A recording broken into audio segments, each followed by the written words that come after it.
Today, we're going to be talking about a very, how should I put this, heavy topic. Here is why the SM64 community is actually a cult by Horde of Speedruns.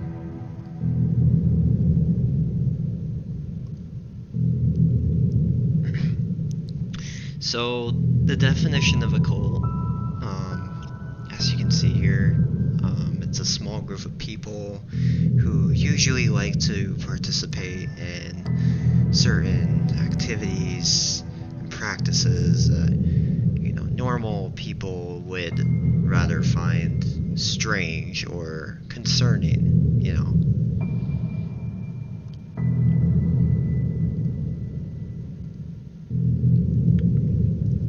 So, first piece of evidence here that we are going to use is console elitism.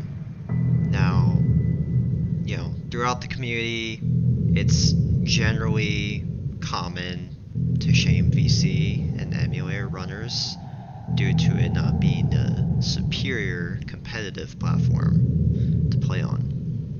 Even though VC and emulator is much more viable cost-wise, they eventually buy into the peer pressure for these runners to basically support the cult, if you will, and usually they pay up into the hundreds, sometimes almost 1,000, just so they fit in.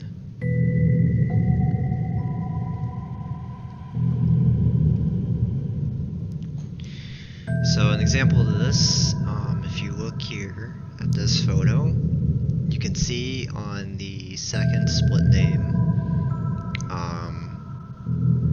this is disgusting behavior. Basically, a fellow cultist is shaming the others for not using the proper platform. And so this creates the peer pressure that is quite bad.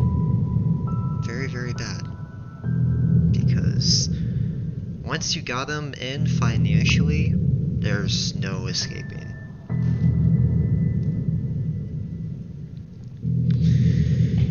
Our second piece of evidence that we are going to talk about is the mental effects that this can have on a person when playing this game. We've seen this numerous times throughout the community. A cult's strategy to keep you in and make you afraid to leave is by making you wish you were not alive. They want you to have it in your darkest fears and have it be the last thing you see before you sleep at night. And they will do a great job at this if it is a long time cult. And this cult has been around for at least 20 or so years.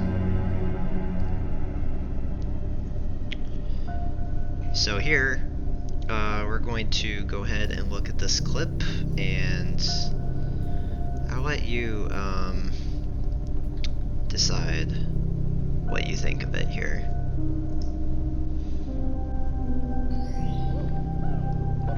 The most bullshit mistakes!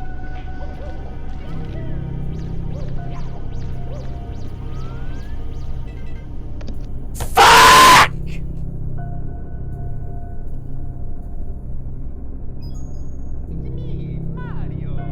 Just let me get past MIPS, you fucking prick!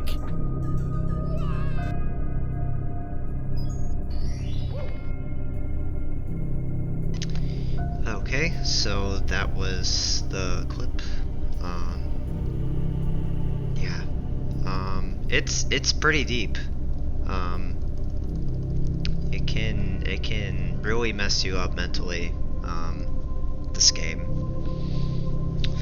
So, our third piece of and final piece of evidence here, probably the most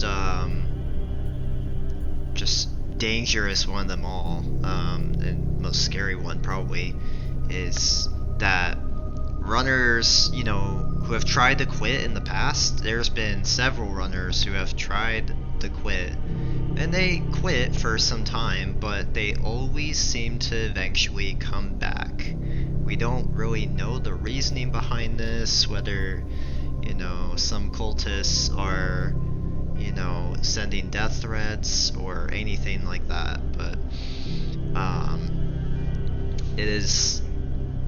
this is believed to be the likely cause as to how or why these runners seem to always crawl their way back into insanity.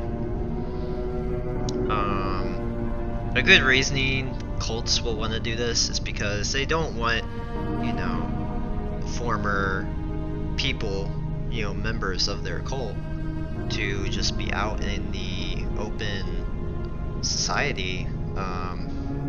They don't want anyone to know about this, because if it leaks out, they're done, you know. So this is typically why they will do this. You know, they want to be cautious. That's what a cult does. So here is an example.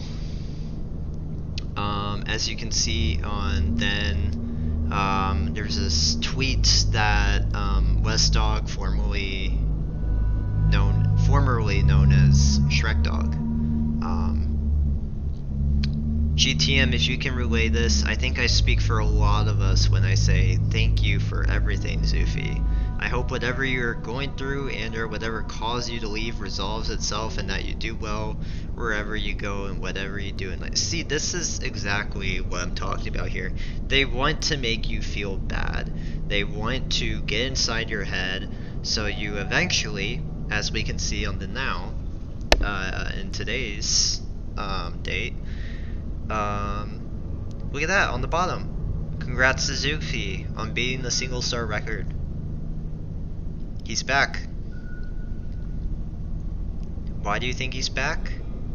Because of that fucking tweet. And probably death threats.